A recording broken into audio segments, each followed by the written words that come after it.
Vamos a hacer esta mañana una inmersión en el mundo del perfume, para que nos metamos de lleno en todo este cuento de cómo es que se hace un perfume, qué es lo que hay detrás de un perfume y que eso nos amplíe como nuestros conocimientos en la materia. Mi nombre es Anabela Bonels. Yo represento la compañía Symrise, somos proveedores de Muscari desde hace varios años, tenemos el gusto de proveerles algunas de las fragancias de su portafolio y hoy vamos a estar acompañándolos en esta capacitación. Al final, para la gente que está aquí, al final vamos a tener un tiempo donde vamos a poder hacer preguntas y profundizar un poquito en lo que necesiten. Muy bien. La pregunta del millón.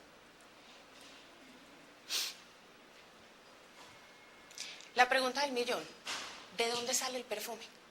Esas cosas tan deliciosas que vemos en esas botellitas y que nos acompañan parte del día oliendo tan rico, ¿de dónde sale? ¿A quién se le ocurre alguna idea del origen del perfume? De esencias florales, frutales. De esencias. Incluso. Muy bien, muy bien. La palabra perfume viene del latín perfum, que significa a través del humo o del vapor. Entonces ustedes dirán, ¿y qué tiene que ver el humo o el vapor en este cuento de la perfumería? Muy sencillo. Nuestros antepasados, cuando descubrieron el fuego, se dieron cuenta que todos esos olores tan deliciosos que había en la naturaleza podían sacarlos a través del fuego. Cuando se quemaban las maderas, ese olor que esa maderita tenía, que ellos podían sentirlo así, pero decían, ¿cómo se lo saco a la madera? Cuando prendían fuego y lo quemaban, el olor empezaba a salir a través del humo. Por eso la palabra perfume se deriva del latín perfum, que significa a través del humo o del vapor. Ese es el primer chispazo que tiene el hombre para decir, sí hay una forma de sacarle el olor a esas cosas tan deliciosas que hay en la naturaleza. Hubo unas culturas muy importantes que hicieron aportes grandísimos para que la industria de la perfumería sea lo que es hoy en día. La primera cultura fue la egipcia. ¿Qué hicieron los egipcios? Ellos fueron los pioneros en crear perfumes, pero no los perfumes como los conocemos hoy en día, sino que eran una especie como de pastas, como de ungüentos, como de unas bases de ceras y de aceites en donde ponían ciertas florecitas, pétalos, tallitos, iban dejando que con el tiempo eso se impregnara del olor de esas flores y se lo aplicaban como ungüentos, eran como unas cremas, como unos aceites más bien, y se los aplicaban en todo el cuerpo. Luego vienen los griegos y dicen, venga, ¿qué tal si a esas florecitas le ponemos estas semillas y le ponemos este tallo y le ponemos estas ramitas y estas hojitas verdes y también le ponemos estas secas? Y empezaron a hacer combinaciones y se empezó a abrir el abanico de las posibilidades olfativas que tenían para desarrollar. Los griegos hicieron un aporte grandísimo en la evolución de la perfumería. A ellos les debemos que hoy en día tengamos perfumes para mujeres y perfumes para hombres, porque con el descubrimiento de ciertas maderas, ellos se dieron cuenta que ciertos perfumes, porque la base de todos los perfumes son las flores, al ponerle madera, se convirtieron en lo que hoy conocemos como perfumes masculinos. Entonces, a la cultura griega le debemos precisamente esa división de la perfumería por género.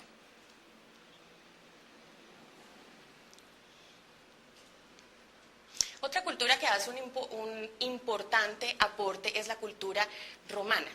Ellos, como buenos negociantes, empezaron a controlar puertos, a poner impuestos, pero también a impulsar la industria de la perfumería. Y dentro de Roma había provincias, como si dijéramos que, no sé, que aquí en Medellín el barrio X era el dedicado solo a la producción de perfumes. Entonces empezaron a crecer y a crecer y a crecer industrias que fabricaban perfumes.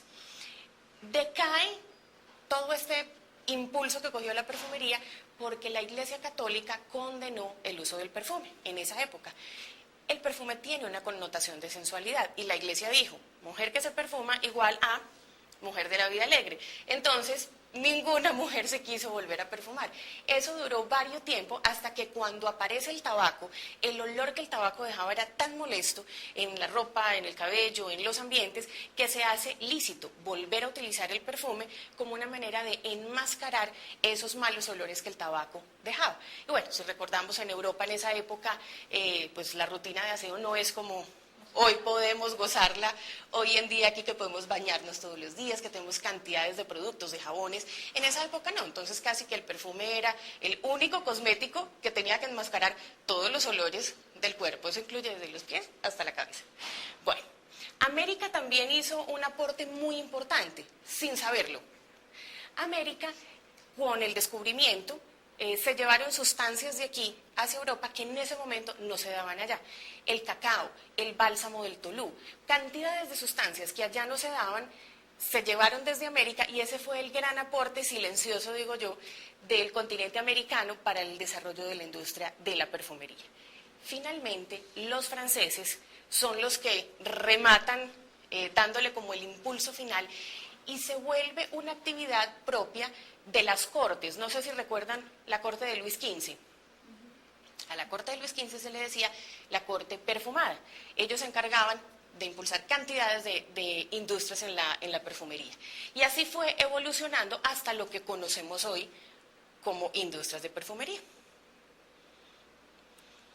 Esta imagen me gusta mucho, es uno de los primeros perfumes que fueron fabricados, es la publicidad de uno de los primeros perfumes que fueron fabricados en serie para una comercialización grande. Ese perfume se llamaba 4711 y si vemos la imagen, la publicidad es muy diciente de lo que en esa época era para ellos un perfume. Vemos una señora de una alta sociedad, muy pinchada ella, y llegan los esclavos y le traen un tesoro. ¿Y qué hay en ese tesoro? Las botellitas del perfume. Para nosotros hoy en día el perfume hace parte de la canasta familiar. No nos puede faltar el perfume y no solamente eso. Tenemos la posibilidad de tener el perfume para ir a trabajar, el perfume para salir de fiesta, el perfume para ocasiones especiales, hasta perfume para ir al gimnasio, ¿cierto? En esa época no. Si acaso había una posibilidad para ciertas personas y era considerado un lujo. No algo como de cosmético o de necesidad como es hoy en día. Encontramos en los libros de historia cantidades de reseñas del perfume. Una de las que personalmente me gusta mucho es la que se encuentra en la Biblia. Aparece el mismo Dios dándole a Moisés la formulación de lo que él denomina el perfume santo. Y le dice, lo pueden buscar en el libro del Éxodo, y le dice: Moisés, tú vas a mezclar tantos gramos de casis, tantos gramos de mirra, una base de aceite de oliva, le da todos los componentes para que Moisés haga el perfume santo que era el que iban a utilizar en las fiestas en el tabernáculo. Y les digo que tuve la posibilidad de meterme en el laboratorio y hacer la mezcla con esa formulación y les digo, no hay un olor que se le parezca a eso, es una cosa suntuosa realmente. Vemos también en la época del rey David que se mencionan profesiones, sobre todo de algunas mujeres, se mencionan actividades de mujeres en la cocina, o sea, cocineras, costureras, y se menciona también las perfumistas. Eso quiere decir que en cada grupo social había personas dedicadas a la elaboración de perfumes para abastecer a ese grupo de personas. Muy bien. Hay también yo digo que es una historia loca, porque no había visto una cosa igual. Se cuenta en el libro de Esther que el rey andaba buscando esposa, y entonces hace un casting muy moderno, tratando de buscar la doncella que sería la próxima reina, y entonces le dice a los súbditos: vayan y busquen todas las doncellas, todas las vírgenes que haya en la provincia, y las preparan para que vengan a hacer la audiencia, pues, a presentarse delante del rey, la convocatoria a los protagonistas. Y resulta que la preparación de estas mujeres consistía en que las metían 6 meses en tinas con especias aromáticas. Esa era la preparación. 6 meses ellas pasaban en una rutina de perfumación hasta que estaban listas para llegar a presentarse donde el rey. Por eso digo que es una historia así, muy loca, que nos cuenta la Biblia, búsquenla porque es bonito. Incluso se mencionan cuáles son los aceites y las flores que se utilizan. Imagínense pues donde el marido lo metiera uno 6 meses en una tina de perfumes para ver si pide la mano o no. Bueno, vemos también en el Nuevo Testamento unas historias, vemos a 2 mujeres, 2 Marías, que van y buscan a Jesús y lo ungen con perfume. 2 situaciones que el Señor utiliza para dar 2 grandes lecciones acerca de la adoración y acerca del perdón. Pero una de ellas genera una polémica entre los discípulos, que Judas se para furioso y le dice: ¿a usted cómo se le ocurre? Si eso se hubiera vendido, con esa plata se le hubiera dado comida a la gente pobre. Y el asunto, el florero de Llorente de nuestra historia, es que ese frasco que se menciona en la Biblia de perfume era un extracto de nardo, que en esa época podía equivaler al salario de todos nosotros de un año junto. Ese fue el caos que se armó porque María fue a ungir a Jesús con el perfume. Muy bien. Cantidades de historias encontramos relacionadas con el perfume. Finalmente, entonces, ¿qué es un perfume? Es una expresión de la personalidad de quien lo usa. Así como nos esmeramos por decir me voy a vestir de tal manera, y uno con ver a las personas puede saber un poquito como de su personalidad, el perfume hace parte de ello. Entonces hay personas que les gusta utilizar perfumes muy maderosos, muy dulces, que a donde lleguen todo el mundo sepa, por allá va Cristina porque por el olor la sintieron. Como hay gente que en su personalidad es mucho más sobria, más recatada, y que sencillamente quiere disfrutar el perfume para sí mismo y para el que se le arrime a darle de pronto un besito o a saludar, pero que no quieren ser extravagantes. Entonces el perfume es sencillamente una expresión de la personalidad de quien lo está usando. Vemos imágenes de perfumes que han sido exitosos a través de la historia, para que miremos el contraste de los estilos, de la personalidad. Aquí vemos una mujer supremamente elegante. El dorado le da un toque de distinción. Ella va de fiesta, ella no se va a ir a hacer el almuerzo, ¿cierto? Nos está diciendo qué tipo de mujer es, una mirada muy segura, con los pies puestos sobre la tierra. Miren el contraste con la imagen de este perfume que es Anais Anais. Cuando yo cumplí 15 estaba de moda, o sea, la modelo no tiene ropa, el cabello se lo está moviendo el viento, entonces nos empieza a dar por allá indicios de que es un perfume fresco. La imagen, la publicidad de los perfumes nos va dando datos de a qué huele esa botellita. Y miren el contraste con Chanel número 5. Este perfume es un perfume que ha sido un fenómeno dentro de la industria de la perfumería. No hay otro que se le haya igualado. Es una creación de 1920 y desde esa época hasta hoy siempre se ha mantenido dentro de los 10 perfumes más vendidos en el ranking mundial. Eso es algo que solamente lo ha alcanzado ese perfume. Hay otros que han permanecido durante mucho tiempo en el ranking de los 10 más vendidos, pero en países, en sectores, no en todo el mundo. ¿Qué es lo que hace que ese perfume sea tan atractivo? Parte del éxito lo encontramos en la agilidad que tienen sus creativos para hacer que su imagen sea muy moderna, que nunca pase de moda. Imagínense una creación de 1920, ¿cómo era la imagen? ¿Cierto? Que si la hubieran dejado así, llegaría un tiempo donde muere. Pero el hecho de que la renueven en el tiempo hace que el perfume no pierda vigencia y que siempre sea un perfume actual. Muy bien.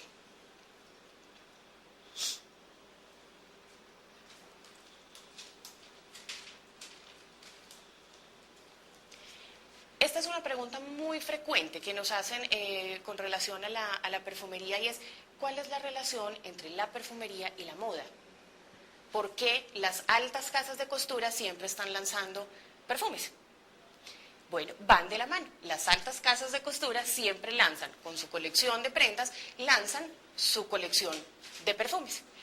No es que ellos tengan dentro de su colección la división de perfumería que desarrolla los perfumes. Por licitación llaman a las casas que nos encargamos de desarrollar los perfumes, cada casa presenta su propuesta y por licitación ellos adjudican, nos gustó la propuesta de tal casa y esa es la que sacan al mercado en esa botellita especial, con ese nombre especial y que va de acuerdo con la colección que estén en ese momento los diseñadores lanzando.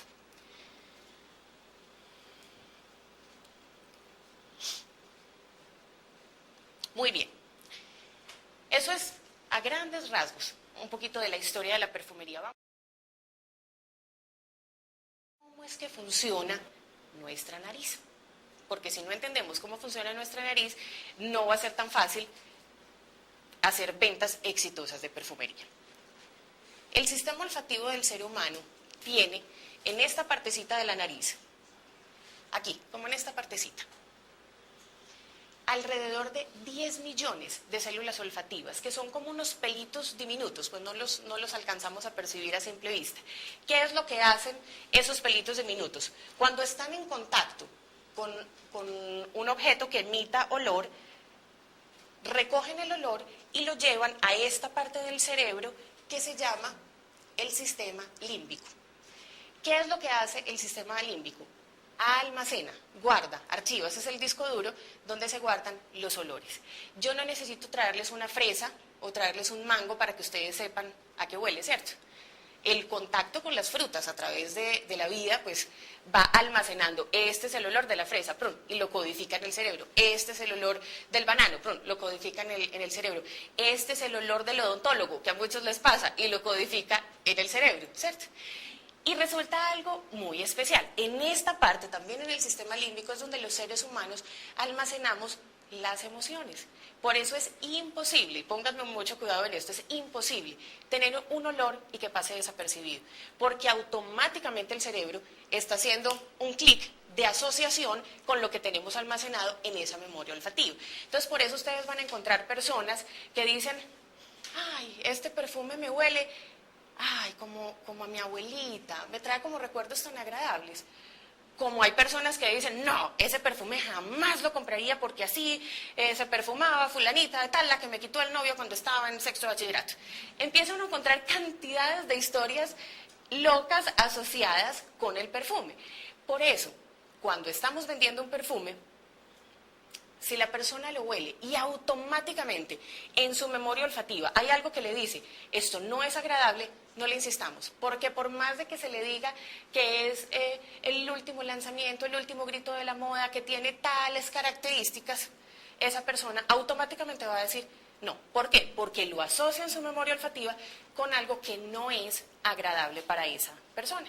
El cuento del odontólogo es verdad. Una señora me decía, no puedo con el perfume Amarish porque eso me recuerda a mi odontóloga y tuvo episodios traumáticos en la odontología y no puede con ningún olor floral que se le parezca a ese perfume. Entonces, eso no sucede.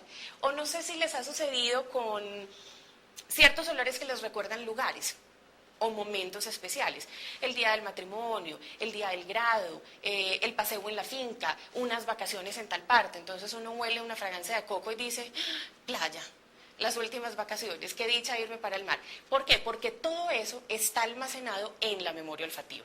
Muy importante que lo tengan en cuenta porque en el momento de la venta eso es absolutamente crucial. Entender qué es lo que hay en la memoria olfativa del cliente para poderlo ayudar a tomar una decisión y no presionarlo. Vamos a ver ahora cómo es que se hace un perfume, cómo se compone un perfume. Las materias primas que nosotros utilizamos en la perfumería se llaman aceites esenciales o absolutos. Ese es el nombre técnico, aceite esencial o absoluto. ¿De dónde salen esas materias primas? ¿De dónde salen esos aceites esenciales? Como tú decías ahorita, las frutas, las flores. ¿De dónde sale eso? ¿Cómo se le saca el olor a eso? Es lo que vamos a ver. Tenemos tres formas de tener esos aceites esenciales. La primera es el grupo de los aceites esenciales naturales. ¿Cuáles son estos? Los que se sacan de la naturaleza, de cualquier parte de una planta, puede ser de las hojitas, de las semillas, del tallo, de la corteza. Hay plantas que dan un aceite esencial en sus hojas verdes y otro muy distinto en sus hojas secas, es absolutamente maravilloso. Tenemos los naturales idénticos. Este es otro grupo muy importante porque es la réplica de estos aceites esenciales naturales, pero lograda en el laboratorio. Entonces uno encuentra personas que le dicen, no, es que ese perfume tiene aceites esenciales o materias primas sintéticas. Eso quiere decir que no es de buena calidad. Eso en realidad es un mito que la gente dice por desconocimiento. Vamos a entender por qué. Anteriormente se ponía un cultivo de lavanda, porque para la perfumería masculina el aceite esencial de lavanda es absolutamente indispensable. Hay toda una familia de la perfumería masculina que sin lavanda no puede funcionar. Entonces resulta que por un cambio climático o por un abono mal utilizado o por cualquier situación externa se dañó el cultivo de lavanda, no se pueden fabricar perfumes. Entonces hay que esperar que se vuelva a sembrar, que se vuelva a hacer para poder extraer el aceite esencial de lavanda. Los químicos con los perfumistas lograron copiar como lo que se llama un natural idéntico, copiar ese aceite esencial de lavanda idéntico, pero de una forma química en un laboratorio. Entonces, ¿en qué nos beneficia? Nos beneficia en que vamos a tener el suministro siempre, no vamos a tener escasez, que es mucho más rápido porque no tenemos que esperar el cultivo.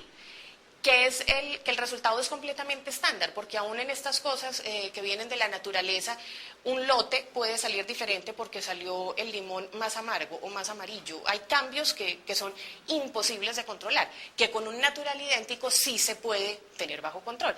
Entonces la gente dice, un sintético es de mala calidad. Al contrario, para la industria de la perfumería es de los logros más grandes, poder contar con naturales idénticos porque pues permiten que la industria crezca a pasos agigantados.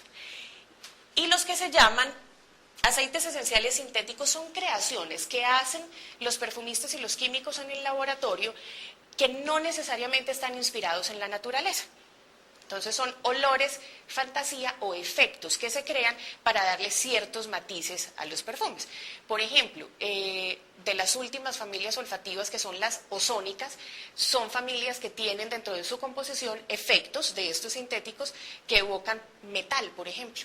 Entonces uno dice, uy, pero ¿cómo un perfume va a tener un efecto metálico? Sí, lo tiene y es muy aceptado por los consumidores. Bueno. Decimos que la perfumería se considera un arte, más que una ciencia es un arte. ¿Por qué? Esta imagen que ustedes ven aquí se llama un piano de perfumería.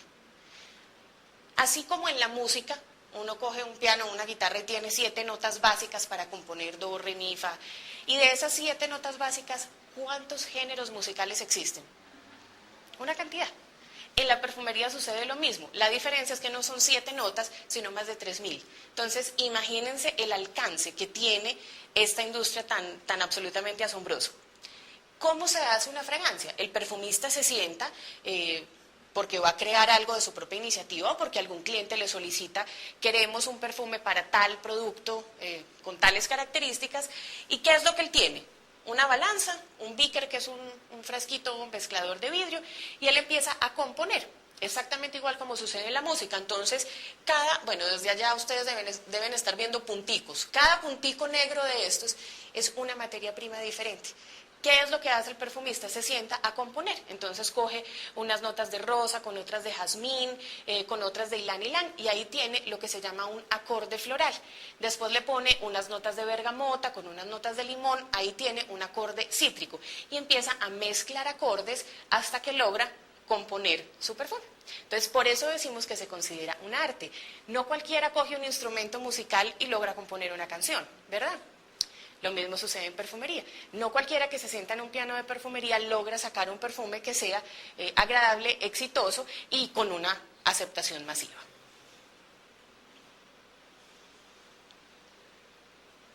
Otra de las preguntas más comunes que tenemos es, listo, y de esos aceites esenciales naturales, ¿cómo se los saco? ¿Cómo se lo quito? ¿Cómo le quito el olor a esa matica o a esa fruta? Hay 3 formas de extraer el olor. La primera es la técnica del enflorado, la más antigua, la más costosa, la más demorada, la menos utilizada hoy en día. El enflorado es esta imagen que vemos aquí, que para ponérselos en términos culinarios, para que sea fácil de entender, es como si hiciéramos una lasaña.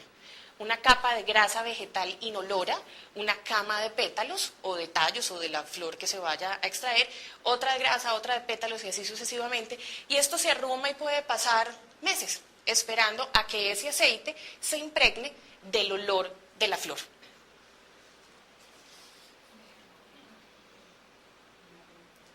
Otra técnica es la destilación por arrastre de vapor. Esta es la más utilizada. En términos coloquiales, ¿qué significa? Es como si pusiéramos unos pétalos al baño María. Entonces, empieza a salir el vapor, que es el que contiene el olor, y luego se pasa por un proceso de enfriamiento y ahí se desprende el vapor que lo llevó como vehículo y el aceite esencial que contiene el olor. Esa es la técnica más utilizada hoy en día. Hagan el ensayo en la casa y ponen unos pétalos al... No, mentira. Bueno, la última técnica es la de expresión. Se utiliza solamente para los cítricos y como su nombre lo indica, consiste en exprimir. Piensen en una naranja. Usted le puede sacar el zumo, usted le puede sacar la pulpa, pero ¿dónde está lo que contiene el olor? En la cáscara. Y la única manera de sacarla es exprimiendo. Entonces son unas máquinas que primero la despulpan y luego cogen las cáscaras con un proceso de lavado especial y las exprimen hasta sacar todo el aceite esencial.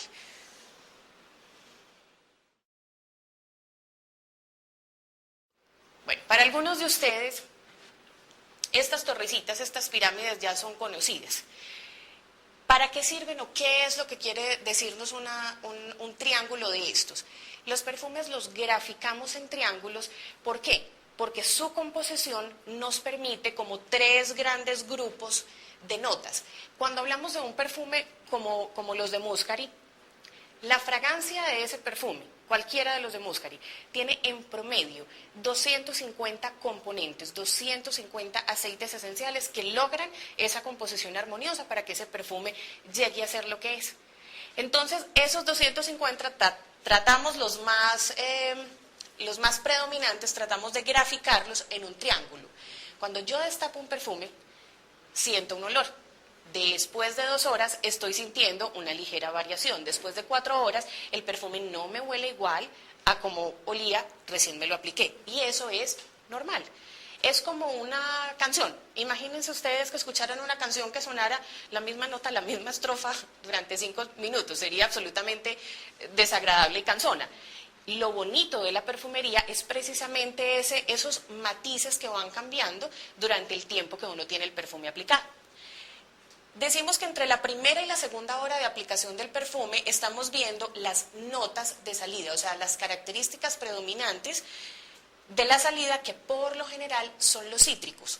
¿Por qué los cítricos?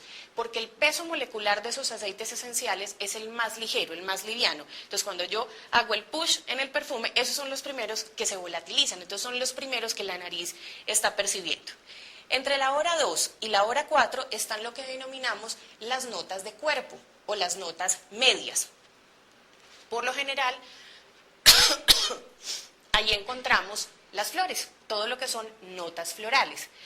Aprovecho la cuña hablando de las flores para contarles que todos los perfumes están hechos con una base de flores, aún los perfumes masculinos. Muchos hombres se sorprenden y dicen, ¿cómo así? ¿Mi perfume tiene flores? Sí, rosas, jazmines, flores blancas, ylang, gardenias, lirios, toda la variedad de flores que se puedan imaginar las encontramos dentro de la perfumería masculina. Entonces, entre la hora 2 y la hora 4 estoy por lo general percibiendo las flores que componen ese perfume. Y entre la hora 4 y la hora 6 estoy percibiendo las especias y las maderas. ¿Por qué es lo último que percibo? Porque el peso molecular de esos aceites esenciales es el más gruesito, el más pesado, es el que más dura.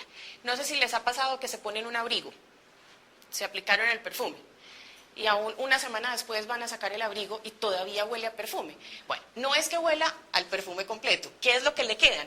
Estas notas de fondo que muchas veces cogen ciertas fibras de algunas telas y logran impregnarse y perdurar cantidad de tiempo. No es el perfume como tal, sino las notas de fondo las que se pueden quedar pegaditas.